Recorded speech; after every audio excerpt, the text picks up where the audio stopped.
Good morning everyone, welcome back to my channel Priyanka Abhiyan. আশা করবো তোমরা সবাই খুব ভালো আছো আর সুস্থ আছো। আমরাও কিন্তু খুব ভালোই আছি। আর আজকে সকালবেলা উঠে ব্রেকফাস্ট বলতে আজকে ব্রেকফাস্ট সেরকম কিছু হয়নি, তো বাবা আজকে কচুরি কিনে এনেছিল আজকেও। তো কচুরি খাওয়া হয়েছে, মাও খেয়েছে, মানে আমাদের 6টা কচুরি কিনে নিয়ে এসেছিলো, দুটো দুটো করে হয়ে গেছে। কিন্তু আমি না এখন বিশ্বাস করো কচুরি পরোটা এগুলো একদমই অ্যাভয়েড করি, খেতে চাই না। খেলেই আমার বুকে যন্ত্রণা করে, গ্যাসের ব্যথা শুরু হয়ে যায়। যেরকম দুধ চাটা একদমই আমি এখন খাই না, তেমনি ওই কচুরি পরোটা এগুলো এখন আমার একদমই ইচ্ছাই করে না খেতে। কারণ কি বলতো, এতটা কষ্ট হয়, তো সেই কষ্টের কথা মাথায় রেখে আর খেতে ইচ্ছা করে না। তাও আজকে মা বললো, আমার শাশুড়ি মা খেয়ে নে, এখন আবার কি করবি। তো সেই জন্য ভয়ে ভয়ে গ্যাসের ওষুধ খেয়ে তারপরে দুটো কচুরি না পরোটা এনেছিল বাবা 6টা। তো দুটো দুটো করে সবাই আমরা 3জন খেলাম। ভাই খায় না, ভাই ভাত খেয়ে নেয়। আর সকালবেলা কী বলো তো, আমার ভাত খেতে একদমই ভালো লাগে না।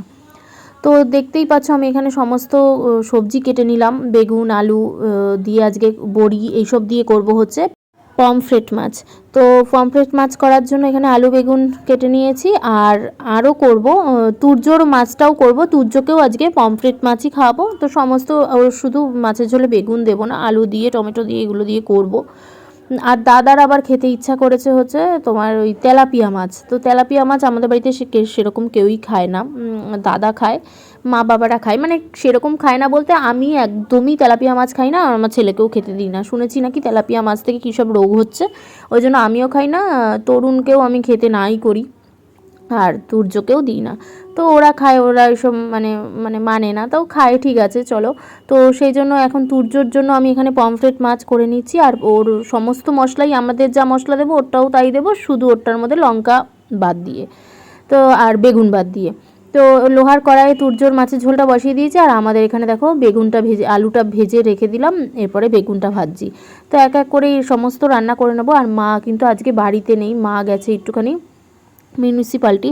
কারণ হচ্ছে মার রেশন কার্ডে প্রবলেম দেখা দিয়েছে, মার আর তরুণের, সবার আর ঠিক আছে, কিন্তু মার আর তরুণের রেশন কার্ডে কি বায়োমেট্রিক কি প্রবলেম দেখা দিয়েছে, সেজন্য মা গেছে মারটা আর তরুণেরটা ঠিক করার জন্য। তো এখানে দেখো আমি বড়িও ভেজে নিলাম, আর আলু বেগুন ভেজে মশলাটা দিয়ে দিলাম, জিরা আদা লঙ্কা বাটা দিয়ে আর কি করে নেবো। আর টমেটো, জিরা আদা লঙ্কা বাটা বলতে কিছুটা কাঁচা লঙ্কা, কিছুটা শুকনো লঙ্কা আর টমেটো। আর সেম মশলা ও তুর্যকেও দেবো, জিরা আদা লঙ্কা বাটা ছাড়া। টমেটো তো আগেই দেখলে আলুর সাথে ভেজে নিয়েছি। তো দুইজনের মানে বড়দেরও একদিকে পমফ্রেট মাছ বসিয়ে দিয়েছি, আর তুর্যরও একদিকে পমফ্রেট মাছ বসিয়ে দিয়েছি। তো হয়ে গেলেই কিন্তু এবার অনেক কাজ আছে আজকে, যেহেতু মা বাড়ি নেই, সমস্তটা আমাকেই করতে হবে। তো দেখো তোমাদের সাথে কথা বলতে বলতে তুর্যর রান্নাও কমপ্লিট, আর কালো জিরা কিন্তু ফোড়ন দিয়েছিলাম। আর আমাদের এদিকেও মশলা কষিয়ে কিন্তু এখানে গরম জল ঢেলে দিয়েছি, আর বড়িগুলোও দিয়ে দিলাম। এবার এক এক করে মাছও দিয়ে দেবো। আর মাছগুলো সাইজে খুব একটা বড় না হলেও এতটা টেস্ট ছিল না, কি বলবো, খুব টাটকা ছিল আর খুব টেস্ট ছিল আর কি মাছে। তো উপর থেকে ধনেপাতা ছিটিয়ে দিয়ে তারপরে কিন্তু আমি ভালো করে ঝোল, আলু সেদ্ধ হয়ে গেলে তারপরে নামিয়ে দিয়েছিলাম। আর খুব ভালো হয়েছিল খেতে, মানে এত ভালো হয়েছিল না, কি বলবো। দেখো দেখতে ঠিক এরকম হয়েছিল, খেতেও ভীষণ ভালো হয়েছিল। আর শীতকালে বড়ি খেতে তো ভীষণ ভালো লাগে। আর তুর্যরও মাছ ঝোল এদিকে রেডি। এখন করব হচ্ছে দাদার তেলাপিয়া মাছ। দাদা আবার সর্ষে বাটা দিয়ে খেতে চেয়েছে, তাই জন্য সর্ষে বাটা দিয়ে, সর্ষে পোস্ত কাজু ফাজু দিয়ে দাদা তেলাপিয়া মাছটা আর কি করে দিচ্ছি এখানে। আর টমেটো বাটা, লঙ্কা বাটা তো আছেই। এটাও আর কি এটাতে আর জিরা দিইনি, যেহেতু সর্ষে বাটা, সেজন্য আর জিরা দিইনি। তো এদিকে তেলাপিয়া মাছটাও করে দিচ্ছি। ফুলকপি থাকলে ভালো হতো, ফুলকপি দিয়ে করতাম, কিন্তু ফুলকপি নেই, তাই জন্য শুধু আলু দিয়েই আর কি করছি, আলু দিয়ে সর্ষে বাটা দিয়ে। ওর আবার আলু খেতে মানে ভীষণ ভালোবাসে, মানে মাছের ঝোলে আলু না থাকলে না ওদের অসুবিধা হয়। আমরা হলে কী করতাম, শুধু সর্ষে বাটা দিয়ে করতাম, যদিও তেলাপিয়া মাছ আমরা খাই না, মানে যাই হোক, সর্ষে বাটার মাছে আমি খুব একটা আলু দিই না, কিন্তু দাদার আবার আলু না হলে হবে না, সেজন্য আলুও দিয়ে দিলাম। তো দিয়ে রান্না করে নিচ্ছি। আর এদিকে আবার রান্না করতে করতে চিন্তাও করছি, তুর্যর আসার টাইম হয়ে যাচ্ছে, কারণ তুর্য স্কুল থেকে আসবে, ওর আবার ফলের রস আছে, ওকে আবার খাওয়ানো আছে, স্নান করানো আছে, আবার এদিকে সমস্ত রান্না করে রান্নাঘর পরিষ্কারেরও ব্যাপার আছে একটা, তাই না। তো আজকে একটুখানি বেশি এজন্য চাপ হয়ে গেছে আমার। তো চলো সমস্তটা করে নিতে হবে, কি করব, এক এক দিন তো করতেই হবে, কারণ আজকে বললামই আমার শাশুড়ি মা বাড়ি নেই। তো মশলা কষিয়ে এখানেও কিন্তু আমি জল ঢেলে দিয়েছি, আর এখানে মাছগুলো ছেড়ে দিলাম। এবার আস্তে আস্তে ফুটতে থাক, আর আলুটাও সেদ্ধ হতে থাক, আমি দেখি অন্য কাজগুলো এবার করতে থাকি।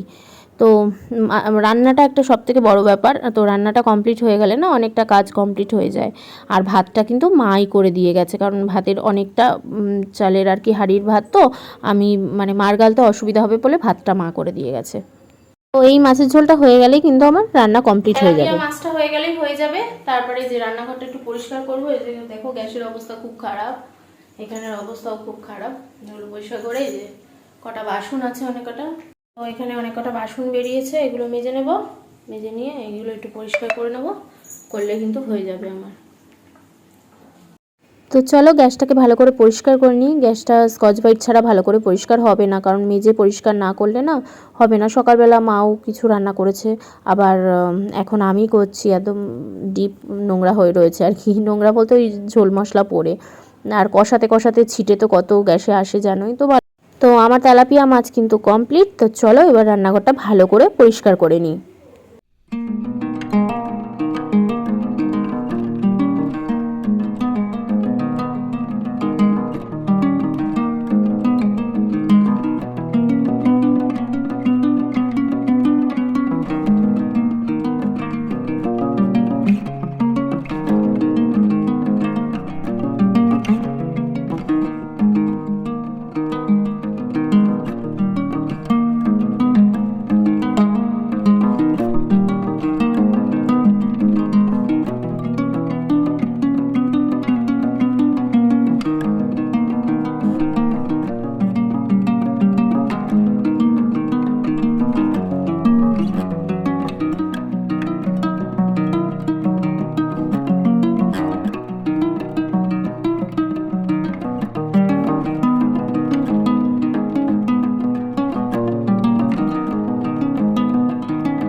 বাসন মাজা কমপ্লিট, রান্নাঘরের সমস্ত কাজ কিন্তু কমপ্লিট। এই যে বাসন মাজা কমপ্লিট, রান্নাঘর দেখো একদম নিট অ্যান্ড ক্লিন করে পরিষ্কার। এমনকি চায়ের বাসনও রেডি করে রেখেছি, কারণ তুর্যর আন্টি তো খেতে বসতে না বসতেই, আমরা খেয়ে উঠতে না উঠতেই তুর্যর আন্টি চলে আসে, তো ওকে চা করে দেবো বলে সমস্ত চায়ের বাসন সমস্তটা রেডি। তো এই যে দেখো ডাক শুরু করে দিয়েছে, তুর্য কিন্তু স্কুল থেকে চলে এসছে। তুর্য কিন্তু চলে এসছে আমার এইসব কাজ করতে করতে তুর্য কিন্তু চলে এসছে স্কুল থেকে। এখন ফলের রস করে খাওয়াবো। তো ফলের রস খাইয়েই না আমি ওকে তুর্যকে নিয়ে চলে গেছিলাম আমাদের পাশে একটা সেলুন আছে, সেখানে চুল কাটাতে, কারণ আজকে সেলুনটা এখনও খোলা রয়েছে, তাই জন্য চুল কাটিয়ে আনলাম। তো এখন স্নান করাবো। তো স্নান করিয়ে খাইয়ে দাইয়ে রেডি করে আমি উপরে নিয়ে এসেছি। এখন ওকে ঘুম পাড়াবো, ঘুম পাড়িয়ে তারপরে যাব আমি হচ্ছে স্নানে। সোনাকে আমি এখন ঘুম পাড়াবো, আমার সোনাকে এখন আমি ঘুম পাড়াবো। আমার সোনা তো এটা বলে বলে আদর দেখো, আদর করে দেখো কত সুন্দর করে আদর করে। ছোট কি হয়েছে? তুর্যকে ঘুম পাড়িয়ে এই স্নান টান করে ফ্রেশ হয়ে বেরালাম। এবার যাব নিচে এখন খেতে। তো তুর্য কিন্তু এখন ঘুমাচ্ছে, বেশ ভালো ঘুমাচ্ছে, কারণ ওর চোখে প্রচুর ঘুম থাকে। খাওয়ার সময় মানে ঘুমে ঢলে পড়ে যেন, মানে খাওয়া নিয়ে খুব ঘ্যান ঘ্যান করে, কারণ ঘুম থাকে তো চোখে, খাওয়া নিয়ে খুব ডিস্টার্ব করে। তো খাইয়ে দাইয়ে ঘুম পাড়িয়ে তারপরে স্নানে গেলাম, কিছু কাছাকাছি ছিল, কাছাকাছি করে একেবারে স্নান টান করে ফ্রেশ হয়ে বেরালাম। তো এবার এখন নিচে খেতে যাব, আর খেতে খেতেই ওর আন্টি চলে আসে, তারপরে আবার চা করতে যেতে হয়, এই জন্য ওর বই খাতা গুছিয়ে দিয়ে আবার নিচে যাই চা করতে। তো চলো খেয়ে নিই। আমাদের খাওয়া দাওয়া কমপ্লিট, আর খেয়ে উঠতে না উঠতেই আন্টি চলে এসছে। আর খাওয়ার তো আগেই তোমাদের দেখিয়ে দিয়েছি আমাদের কি মেনু হয়েছিল, দেখলেই যেগুলো রান্না করেছিলাম এই হয়েছিল আজকে, আর তার সাথে ডাল হয়েছিল। তো এই খেয়ে দিয়ে উঠতে না উঠতেই তুর্যকে রেডি করে বসিয়ে দিয়ে আসলাম, চোখ মুখ ধুয়ে। ওর আন্টি চলে এসছে আর আমি চলে এসেছি নিচে এখন চা করতে এই আন্টির। তো চলো, আন্টি দুধ চা খায়, তাই জন্য আমি দুধ বসিয়ে দিয়েছি, ওকে দুধ চাই দিই। তো চলো চা করে নিই। তো এই যে চা, এটা আন্টির চা, আর একটুখানি চা রয়েছে, বেশি ছিল, ওটা বাবার জন্য রেখে এসেছি। বাবা বললো সন্ধ্যাবেলা গরম করে খেয়ে নেবে। তো এই যে আন্টি চলে যাওয়ার পরেই আবার কিন্তু তুর্যকে হোমওয়ার্ক করালাম। হোমওয়ার্ক করিয়ে এখন দেখো না একটা নতুন ড্রেস পরিয়েছি, এই ড্রেসটা পরে এখন নাচছে আমার সাথে, দেখো না।